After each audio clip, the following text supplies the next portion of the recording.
My dream YouTube ఛానల్కి స్వాగతం. ఈరోజు ఒక టాపిక్ గురించి మాట్లాడుకోబోతున్నాం.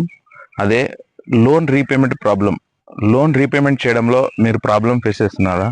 అట్లయితే ఈ వీడియోని మీరు స్కిప్ చేయకుండా ఖచ్చితంగా చూడండి. నేను చెప్పే మాటలు మీకే అర్థమవుతాయి. సొల్యూషన్ చెప్తాను, ప్రాబ్లమ్స్ చెప్తాను, ఆ ప్రాబ్లంకి సొల్యూషన్ అంటే కూడా చెప్తాను. ఓకేనా?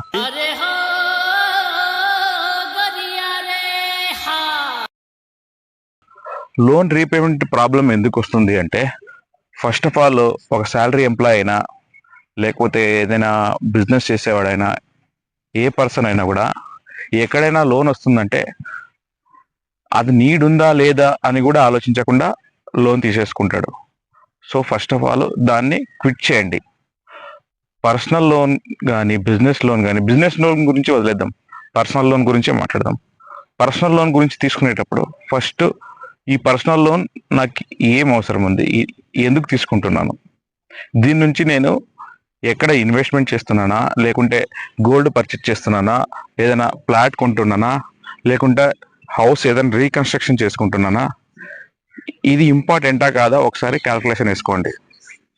అలా కాకుండా ఊకే నా సిబిల్ స్కోర్ బాగుంది, నాకు మంచి శాలరీ ఉంది, నాకు మంచి లోన్ ఎలిజిబిలిటీ ఉన్నాను, లోన్ వస్తుంది, వాళ్ళు ప్రెజర్ చేస్తూ ఉన్నారు, బ్యాంక్ సైడ్ నుంచి కాల్స్ వస్తున్నాయి అని తీసేసుకున్నారనుకోండి, తర్వాత మీరు ఒక ఊబిలో పడిపోయినట్టే. మీకు తెలియకుండానే మీరు ఒక ఊబిలోకి పడిపోతారనమాట. కోలుకోవడం చాలా కష్టం. అందుకోసమే లోన్ తీసుకునేటప్పుడు ఈ లోను నాకు ఇంపార్టెంటా కాదా, ఇప్పుడు అంత లోన్ తీసుకునే అంత అవసరం ఉందా లేదా అని ఒకసారి క్యాలిక్యులేషన్ చేసుకోండి. తర్వాత మీరు లోన్ తీసుకోవాలనుకుంటే ఏ బ్యాంక్లో తీసుకుంటే మేలు, ఎన్బిఎఫ్సిలో తీసుకుంటే మేలా, బ్యాంక్స్లో తీసుకోవాలంటే మేలా. ఎన్బిఎఫ్సి అంటే నాన్ ఫైనాన్స్ అనమాట, ప్రైవేట్ బ్యాంక్స్. ప్రైవేట్ బ్యాంక్స్లో ఏమంటే రేట్ ఆఫ్ ఇంట్రెస్ట్ ఎక్కువగా ఉంటుంది, ప్రాసెసింగ్ ఫీజు ఎక్కువగా ఉంటుంది, ఇన్సూరెన్స్ అమౌంట్ ఎక్కువ కలెక్ట్ చేస్తారు. అదే మామూలు బ్యాంక్లో అయితే, ఇప్పుడు ఫర్ ఎగ్జాంపుల్ హెచ్డిఎఫ్సి కానీ, ఐసిఐసిఐ కానీ, ఇలాంటి బ్యాంక్స్లో అయితే రేట్ ఆఫ్ ఇంట్రెస్ట్ 10.75 నుంచే వస్తుంది మీకు. సో క్యాల్కులేషన్ చేసుకోండి, ఎక్కడ రేట్ ఆఫ్ ఇంట్రెస్ట్ తక్కువ వస్తుంది అది చూసుకోండి. అది చూసుకొని లోన్ తీసుకోండి.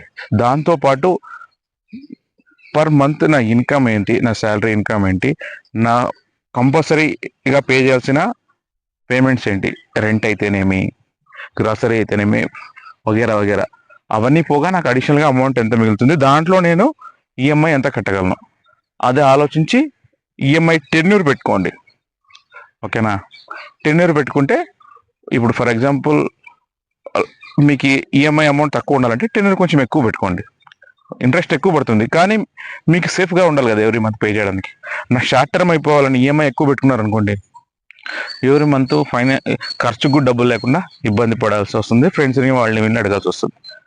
సో అలా కాకుండా అది కూడా గమనించండి.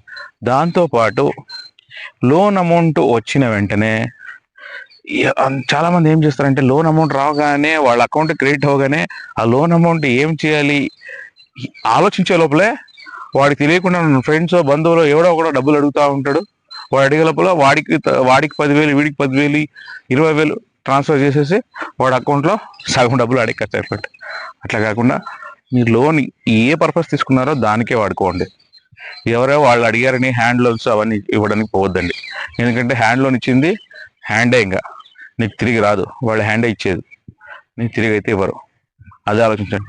దాంతోపాటు మోస్ట్ ఇంపార్టెంట్, ఎక్కడ లోన్ రీపేమెంట్లో ప్రాబ్లం వస్తుందంటే, ఈఎంఐ కట్టే టైంకి ఆ ఈఎంఐ డేట్ రోజు మీ అకౌంట్లో అమౌంట్ ఉండదు. తీసుకునేటప్పుడు ఫుల్ ఖుషిగా ఉంటుంది, 45 days సూపర్గా ఉంటుంది. మీకు లోన్ తీసుకున్న అకౌంట్ క్రియేట్ అయిన 45 days ఏమీ కనపడదు, మీకు నువ్వు కింగ్ లా ఫీల్ అవుతా ఉంటావు. 45 days తర్వాత ఫస్ట్ ఈఎంఐ స్టార్ట్ అయ్యే లోపల నువ్వు గుండెల్లో ట్రైన్లు పరిగెత్తాయి. 1వ తారీఖే మీకు మెసేజ్ వస్తుంది ఈఎంఐ పే చేయాలని. అకౌంట్లో చూస్తే 0 బ్యాలెన్స్ ఉంటుంది.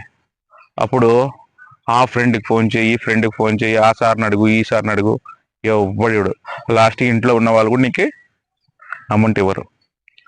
అలాంటి సిచ్యువేషన్ తెచ్చుకోకుండా ఏం చేస్తారంటే, ఫస్ట్ మీ లోన్ అమౌంట్లోనే 1 లేదా 2 లేదా 3 పెట్టుకుంటే ఇంకా సూపర్. మీరు ఒక 3 ఈఎంఐ సరిపోయే అమౌంట్, ఆ అమౌంట్ మీది కాదని అకౌంట్లో వేరే అకౌంట్కి ట్రాన్స్ఫర్ చేసి పెట్టేసుకోండి. వేరే అకౌంట్కి ట్రాన్స్ఫర్ చేసుకోండి. వేరే అకౌంట్లో కూడా మీరు వాడుకుంటారు అనుకుంటే కినా రికరింగ్ డిపాజిట్లో పెట్టుకోండి. రికరింగ్ డిపాజిట్ని మనం ఎప్పుడైనా విత్డ్రా చేసుకోవచ్చు అనమాట. విత్డ్రా చేసుకుంటే విత్ ఇన్ సెకండ్స్లోనే మీ అకౌంట్ క్రియేట్ అయిపోతుంది. రికరింగ్ డిపాజిట్ పెట్టుకోండి. ఆ ఈఎంఐ డేట్కి దాన్ని ట్రాన్స్ఫర్ చేసేసుకోండి.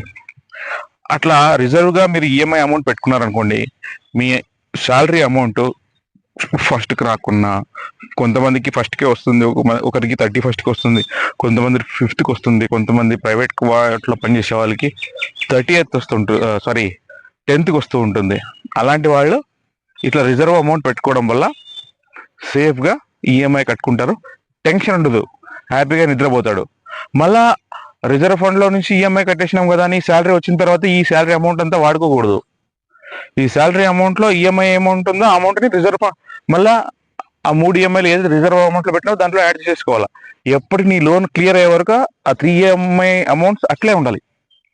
అప్పుడైతేనే నువ్వు ఒకరిని అడుక్కోకుండా నీ ఈఎంఐ అమౌంట్ నువ్వు పర్ఫెక్ట్గా కట్టుకోగలుగుతావు, పర్ఫెక్ట్గా ప్లాన్ చేసుకుంటావు. లేకుంటే గినా దేవుడా ఎందుకురా ఈ లోన్ తీసుకున్నాను, నేను నాకు వచ్చిన జీతం అంతా ఈ లోన్ ఈఎంఐలు కట్టడానికి సరిపోతుంది, క్రెడిట్ కార్డు బిల్లు కట్టడానికి సరిపోతుంది అని ఫీల్ అవ్వాల్సి వస్తుంది. మ్యాక్సిమము క్రెడిట్ కార్డ్ని మీరు ఫైనాన్షియల్గా డిసిప్లిన్ ఉండాలి, ఫైనాన్షియల్గా టెన్షన్ లేకుండా ఉండాలంటే క్రెడిట్ కార్డ్ని వాడొద్దండి. ఏదైనా అత్యవసరం ఉంటేనే క్రెడిట్ కార్డు వాడండి, లేకపోతే వాడొద్దండి. నేను ఈ చెప్పిన పాయింట్ మీరు ఖచ్చితంగా చేస్తే గిన లోన్ రీపేమెంట్ ప్రాబ్లమే రాదు. లోన్ రీపేమెంట్ వాళ్ళు పెట్టే ప్రెజర్కి మీరు గురి కాకుండా ఉంటారు, ఈజీగా